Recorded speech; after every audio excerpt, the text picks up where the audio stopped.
នរណាទៅដឹងទៅថាសាមរ៉ៃអាចយកមកឆាបាយបាន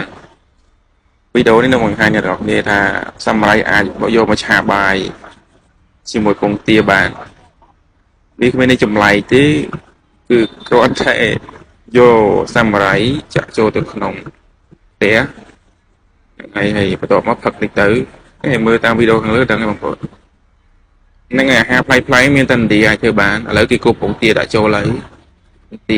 ពងទាទៀតឲ្យច្រើនទៅមានរសជាតិហើយថែមគ្រឿងបន្តិចមក7ហើយហ្នឹង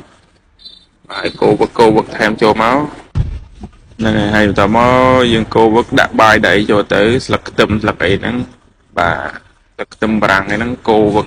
ហ្នឹងដូចឆាបាយធម្មតាបងប្អូនប៉ុន្តែមើលទៅប្លែកតែប្លែកផុសគាត់ដែរឈ្ងុយឆ្ងាញ់អាចយកមកហូបបានចាក់មកបាទស្រេចបាត់ទៅហើយបាយឆា